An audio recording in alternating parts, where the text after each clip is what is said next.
Greetings, ladies and gentlemen, and welcome to this latest narration of the web series The Survivor Becomes a Dungeon. If you're new to the series, there is a playlist listed down below in the description. And as always, I hope that you enjoy. Chapter 157. Vidmore Point of View. We ended up going back to the meeting room that I had met Trelio in yesterday, though we approached a pair of double doors which were in the room, and from there we entered what appeared to be Trelio's office. It was a rather ornate-looking room that smells vaguely of oil and iron amongst other things. Of course, I quickly noticed all the weapons and armor that decorated the room, either by hanging them on the wall or on simple frames that displayed the weapons or armor. There was enough in this room to outfit at least 4, maybe 5 individuals in a pinch, and maybe that was the point of the collection here. Trelio took his place at the desk, sitting at a rather cozy-looking padded chair, while Vivia made herself comfortable sitting on the front of his desk, mainly settling on the left-hand side of it. "So, Mage Vito, what brings you being as powerful as you to our country's capital?" Trelio asks while curiously looking me over. I took my own seat on one of the 2 chairs, which was set out in front of his desk. They were nicely made, though it's not like I could actually enjoy them. "Well, before we go into that, tell me what you know of Lady Diasora and her family," I say as I gauge their reactions. They were a little confused when I mentioned them, the husband and wife sharing a look as Trelio considered his words. "Well, I don't have the pleasure of knowing Lady Diasora myself. I do know of her father. He is a maverick Gulliver, and he is a rank 3 elite. His family doesn't have any notable might to their name, but they do have the benefit of generational wealth along with the ties to the Bank of Time. He's a bankroller of sorts who dips his coin into all sorts of endeavors and business ventures, giving him a wide network of lower-ranked elites and other people who owe their success and influence to him.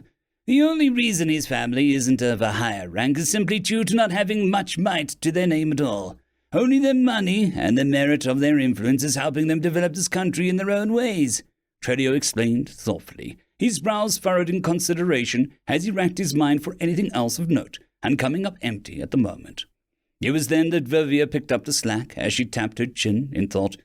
"Now that I think about it, Lady Diasora and her entourage crossed through the town almost 2 months ago to get to Sunspot Keep. She mentioned something about a business deal of sorts and talking about getting some new toys or something," she explained while shaking her head dismissively.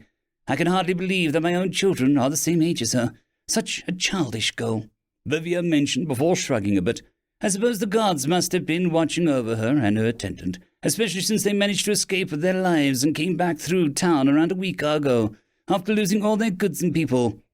"That's actually on me," I mentioned while leaning back in my seat, pretending to get comfortable in the plush cushion. "Wait, what's on you?" Trelio asked with a sufficiently confused expression on his face. "I am the one who attacked her caravan. Well, my subordinates attacked her," I explained with a small wave of my hand. "Though the only one who got killed was that catkin, Dahlia. Everyone else is alive and well back home." I watched as the duo shared a look, not exactly sure what to make of my claims, though it was Vivia who spoke up next as she regarded me. Wait a minute. "You said Dahlia is dead?" she asked, sounding properly incredulous by that comment. "But I just saw her last week with Lady Diasora. So how can that be?" At that, I just offered a bit of a smile. "I told you about Basti, Bazmore's mother, didn't I?" I mentioned leadingly. That caused Trelio to glance over at Vivia as she nodded slowly. "Yes. She's a beast-kin shapeshifter, right?" I nodded back to her. "Yes, and she's exceedingly skilled at it, and at using shadow magic," I explained, as a look of realization started to cross Trelio and Vivia's faces. "With her abilities as a shapeshifter and her skills in shadow magic, she was able to convincingly change her appearance and voice match to that of Dahlia's. A little bit of memory magic, and she's also got the general behavior, mannerisms, and of course memories of Dahlia. Thus, she's able to convincingly take her place." "That is unnerving," Trelio commented after taking a moment to digest all of that. "As much as you have done for us, Mage Vito, I must ask you to why you've done all of this. Are you willing to share that as well?" "Before I answer that, what do you know of the slave trade going on between the faction within the theocracy and the hegemony? Not to mention the enslavement of the hegemony's own people." "The what?" Trelio and Vivia said at once, with varying amounts of confusion and disbelief. At that, I couldn't help but smile as I sat up in my seat. I knew there was a reason for my good feeling about you two. Your ignorance in this only further proves to me that I can trust you all with this, I mentioned kindly. Trelio and Vivia shared another look before Trelio regarded me once more. I'm honored to have your trust, Mage Vito, but please, continue. Tell us about the slave trade you speak of. Nodding slowly, I went about leaning back in my seat all over again. Yes, though, seeing as you have gained my trust, I suppose I can also tell you a little more about myself, I mentioned before gesturing to myself. My real name is W.R.E, and I am the druid who is now in charge of Lichtrin's Folly. This earned a look of surprise from the two elites, but they didn't interrupt, intent on listening to what I had to say. I went on to tell the story mixed with truths and lies, changing the timeline of events compared to what actually happened. As far as they know, I've been at my mountain for at least a year now. I've told them about a blue dragon core in my care, and how I've lived a quiet life with Basti and our kids, as well as mentioning Ururu, Frisbee, Jack, Pratimus, Dianeba, and Lugosi, for now as intelligent beasts who help me protect and manage my territory. From there I talked about a sting operation I came across, and how I mistook Revire and Rhiannon for bandits before I realized she was an elf I recognized, and worked with her to ambush a caravan from the theocracy. I told them about Haven, and how I helped the people settle on the land that I've been watching over. Even mentioned that the blacksmith who made my sword was amongst them. I spoke of the sinners and how they decided to defect from the theocracy and work with me to take down what they called apostates within the church, and also what little they knew of the bias from the hegemony. I then talked about Rita, Lanzik, Jazz, and Mina, touching on how they were people from the hegemony who were enslaved in one way or another, though ultimately the means of their enslavement ended up being tied into dealings with the Bank of Time. So our plan was set in motion. Basti would return with Dirosa while posing as Dahlia, and I would follow soon after on my own. We would figure out who was involved in this whole mess, and hopefully rescue the enslaved beastkin from the hegemony while we were at it. I then looked between the two elites before speaking up again, and I intend on killing any who is involved in this. As is your right, dictated by the laws of our country, Trelio said firmly, while nodding along at my words. You may be an outsider, but you have already established yourself as a powerful figure amongst our people. You certainly have the backing of my house, that's for sure. He mused with a toothy grin, though it wasn't a charming or cheerful grin. From his expression alone, I could see a tempered rage just seething through his teeth, like an animal baring his fangs with fury. Vivia nodded along, her own rage blistering like an ice storm as she stared off into the middle distance. I can't believe I let that little bitch sleep under my roof, she muttered before sighing a bit. But yes, Trelio is right. You have our support, W.R.E. How can we help you? Trelio pitched in, leaning forward on his desk as he propped himself up on his elbows, while his fingers interlocked with each other. Well, I need information, not to mention the means to open doors and make more connections. I already have a link to the Thieves Guild thanks to Chris and his team, but I need more ties through proper channels. Do you think you can help me with that? Trelio and Vivia shared a contemplative look before Vivia decided to speak up again. You know what? There's actually a summit for the elite next week, so there will likely be more notable figures in the capital than usual. I believe I could help you properly navigate the various social circles and cliques. That would be pretty useful, especially if there's going to be more elites in one place than usual. Who knows what sort of trouble that much activity could bring? Yes, that would be extremely helpful, I say, before considering something else. That reminds me, are you going to be reporting the information I gave you about the foreign raiders, or do you intend on handling it yourself? Vivia nodded with satisfaction before looking at Trelio curiously as he spoke up. As much as I would love to have the glory of wiping them out myself, considering the forces you spoke of as well as how fortified their base is, well, I'll need to petition others for their aid. More than likely we'll each be equipping our children and sending them with our personal forces, so they might have a chance to bring our families the merit and glory of taking down our foreign soldiers and liberating the villages they have been taking. So you're sending your children to fight this battle? I asked. I can't help but sound taken aback by this notion. After all, I was still putting my own life on the line well into my old age back in my world.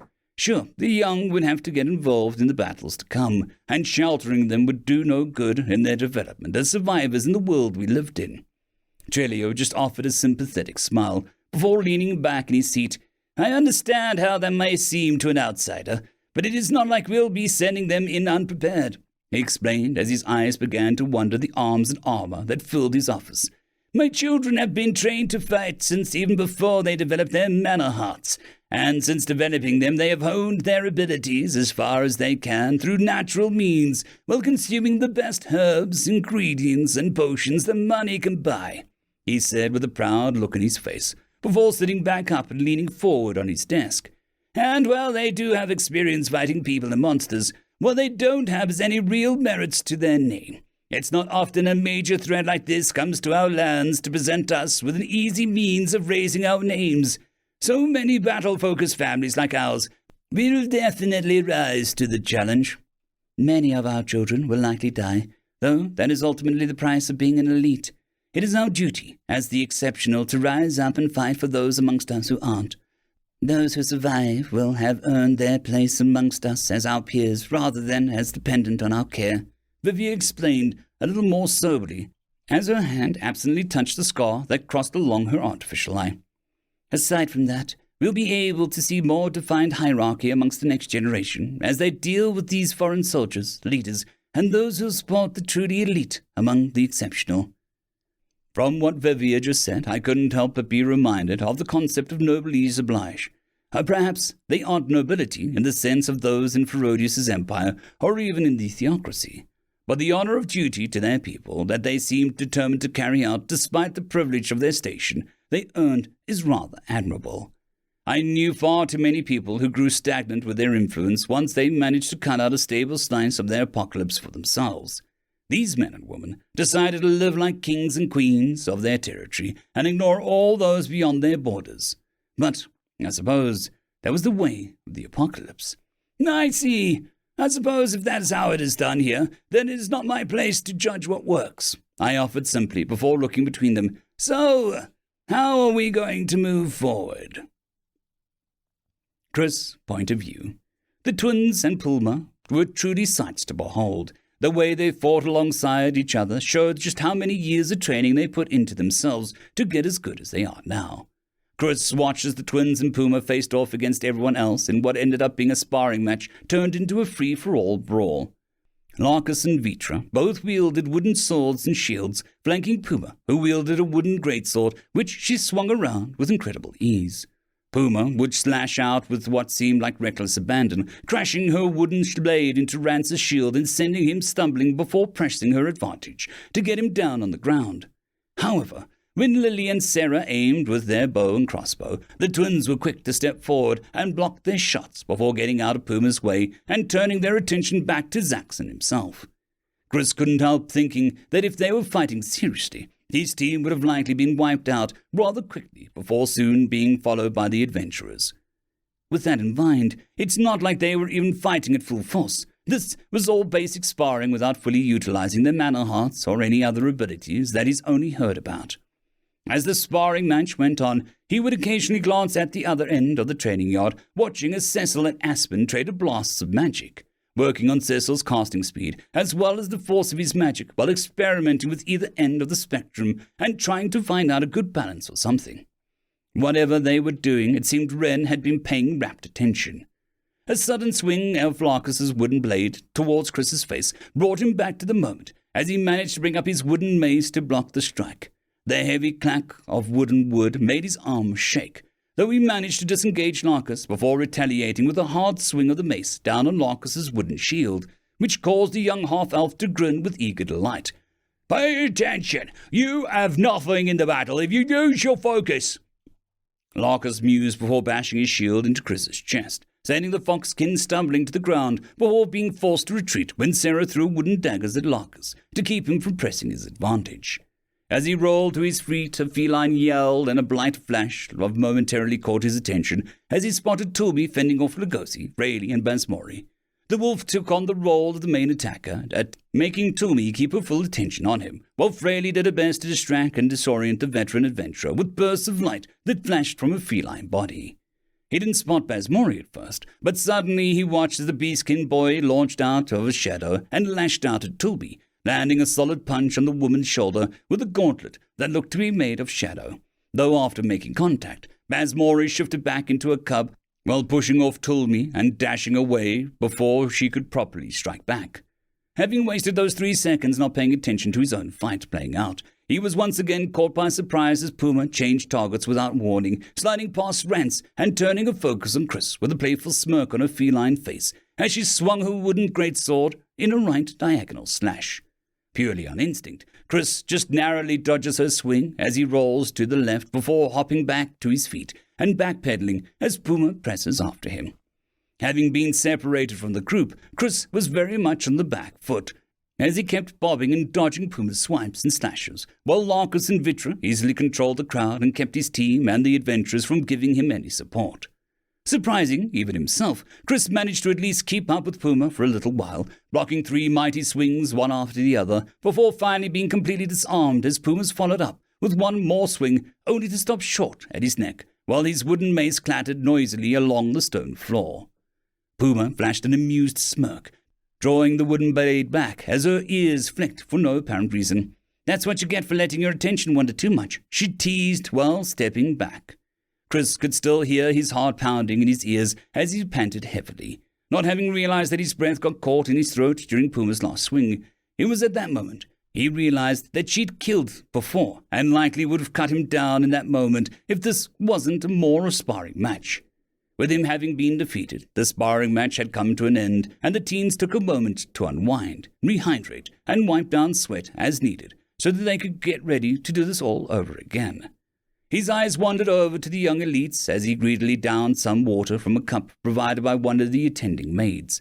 Even though they were the same age as him, they were already so strong and skilled in ways he likely couldn't even consider a week ago. Now that he had his own mana heart, he couldn't help but wonder just how much work he was going to need to put into himself if he wanted to reach even a fraction of their strength. As the teens started to regroup and get ready for the next round of sparring, what sounded like a wooden whistle trilled out into the air. Chris's ears turned to the sound before his eyes could as he looked over, spotting Vito and the mayor and his wife. His boss brought his fingers to his wooden lips and vaguely amused look on his face before he regarded the mayor. "If my children and the guests could gather around me, we have some things to discuss," the mayor said with a more stern and stoic expression on his face as he regarded everyone there. End of chapter. I would just quickly like to thank the T5 peeps: Dragon Soup, Cold War Boomerwaffen, Sevaren Serberous, Red Panda 121, Leslie 517, Bushmaster 177, Casper Arnholtz, Cam Maxwell, Sans the Skeleton, Light Jock, Dragzoon W.R.E, and Lord Asrical. Thank you very much.